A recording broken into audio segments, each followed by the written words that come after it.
Mr. Speaker, it is my honor and privilege to present to honorable members of this august House and the people of Kenya the second budget of the Kenya Kwanza administration under the leadership of His Excellency Dr. William Samoei Ruto, the President of the Republic of Kenya and the Commander-in-Chief of the Defense Forces. This budget reaffirms the priority policies and strategies for achieving the bottom-up economic transformation agenda that is progressively improving the livelihoods of Kenyans. This statement is presented in the fulfillment of the requirements of Standing Order number 241 of the National Assembly and Section 40 of the Public Finance Management Act 2012 that requires that the Cabinet Secretary for the National Treasury to make a public pronouncement of the budget policy highlights and revenue-raising measures for the national government. Mr. Speaker, since 2020, our economy has been unwinding from the effects of negative and even persistent global and domestic shocks that have pushed the economy to its lowest activity level. These shocks include the COVID-19 pandemic, second, the global supply chain disruptions, third, the effects of climate change from prolonged drought in 2021 and 2022, and even the floods of 2023-2024. And measures to mitigate these negative shocks embarked on structural reforms under the bottom-up economic transformation have been successful in ameliorating these effects. The efforts have reduced the cost of living and created vibrancy in the economy that have shown signs of strong economic recovery. Mr. Speaker, in several regions, Kenya has sunk into abject poverty, largely because markets in their segments were interfered with or not properly governed. The failure to protect and regulate markets disrupted their development and, more importantly, curtailed further investment in those sectors such as coffee, sugar, cotton, pyrethrum. The institutional failure problem pushed policy to fail. In this context, the bottom-up economic transformation agenda interventions at the bottom of the pyramid are targeted to ensure that the markets are properly governed to work for everybody, and especially the poor. Mr. Speaker, for Kenya to transition from the middle-income status of the economy to an upper middle-income status as envisioned in the Kenya Vision 2030, two driving factors are important. That is, we must develop our human capital capability, and we have to increase production and productivity. Mr. Speaker, the Kenyan economy is susceptible to the ravaging impact of climate change, as demonstrated in the 2021-22 severest drought, which was more severe, which we haven't seen in the last 40 years, and the events of floods that have led to massive loss of property and life. The most important thing is that these shocks have shifted budgetary resources from economic activity to saving lives and rebuilding damaged infrastructure. And this calls for urgent and decisive interventions, especially to our supply side, which I will later address in this statement. Mr. Speaker, our fiscal policy is geared towards supporting bottom-up economic transformation agenda through continued implementation of a fiscal consolidation plan designed towards slowing down the growth of public debt without compromising economic growth. The fiscal consolidation efforts will continue to target domestic revenue mobilization and rationalization of spending through improved public financial management while reallocating resources in priority areas. Mr. Speaker, in this year's budget process, we accorded Kenyans an opportunity to share their views on how to address the economic challenges facing the country. Kenyans responded to our call and requested the government to address, through this budget, first, the devastating effects of the ongoing floods, second, taxation concerns and cost of living, third, the level of unemployment, Fourth, protection of the poor and the vulnerable. Fifth, reduction of wastage in public expenditures at the national and county governments level.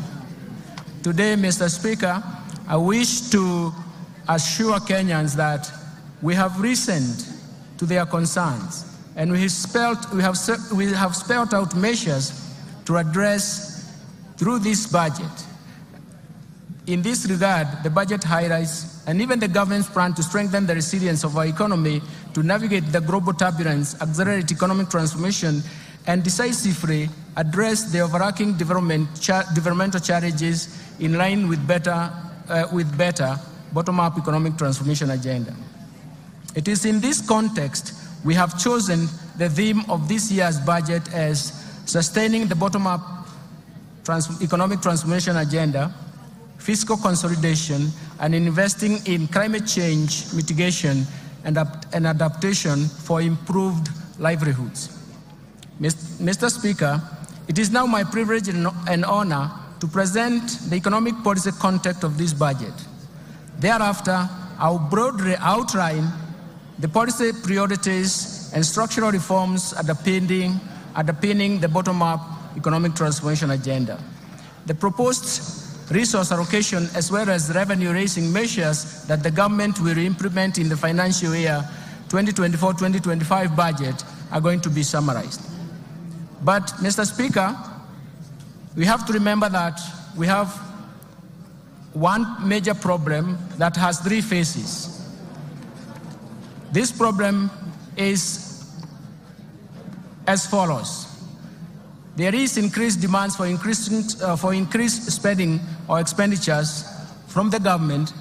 That means that either we have to finance that through taxes or debt.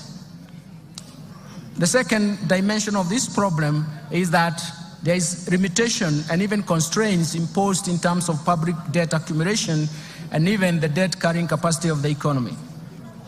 That, and more fundamentally, there are limitations in terms of mobilizing higher tax revenues, something that we have to remember, something that is quite critical from our side. Let me turn now to the economic policy context. Mr. Speaker, the financial year 2024-2025 budget has been developed against a backdrop of improved global economic outlook. The world economy stood at 3.2% in terms of growth in 2023 and is projected to continue at the same pace in 2024. In the domestic economy, Mr. Speaker, the Kenyan economy is now unwinding from layers of negative and persistent shocks. And some of these shocks have actually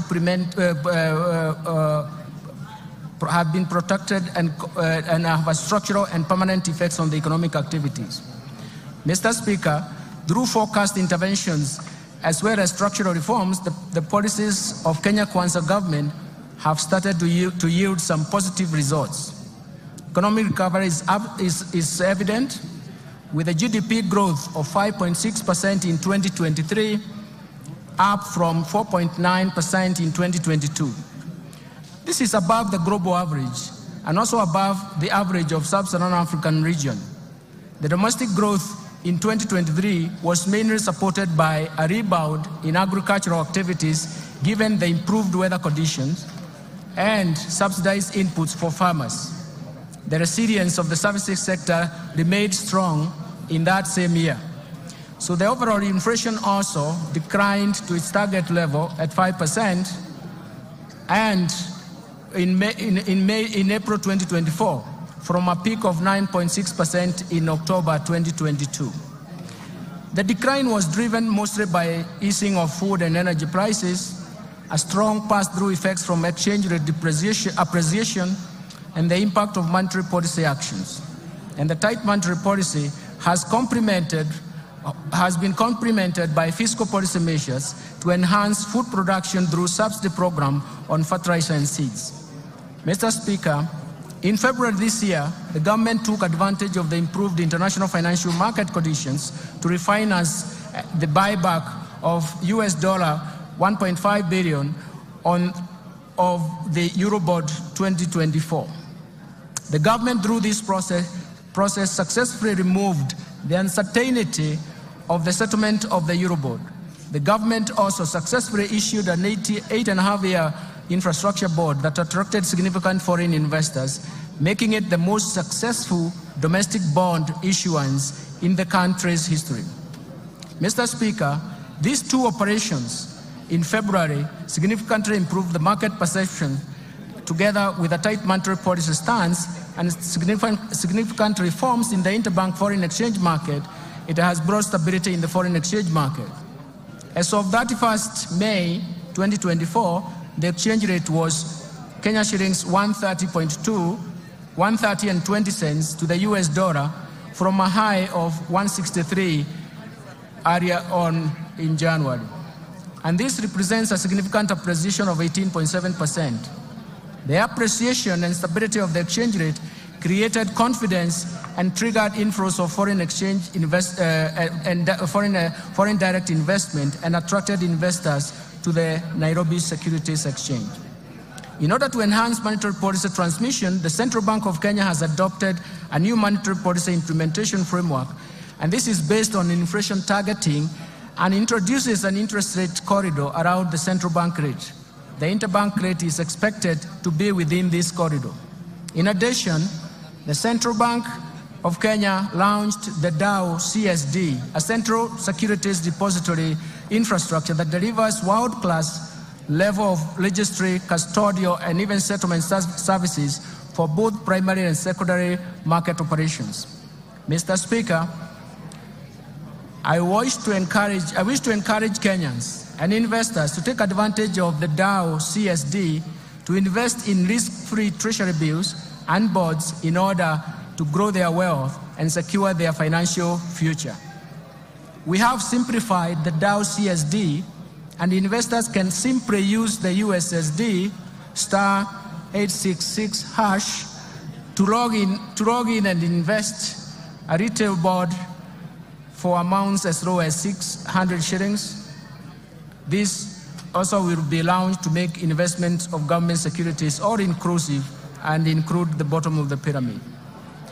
Mr. Speaker, the strong economic fundamentals, together with the renewed investor confidence, is a signal for accelerated, broad economic growth and creation of jobs for our youth. In 2023, the total new jobs generated in the economy increased from 848,200 jobs compared to 816,600 new jobs generated in 2022. And this is attributable to policies implemented, especially when you focus on affordable housing and the agricultural sector interventions. Looking ahead, Mr. Speaker,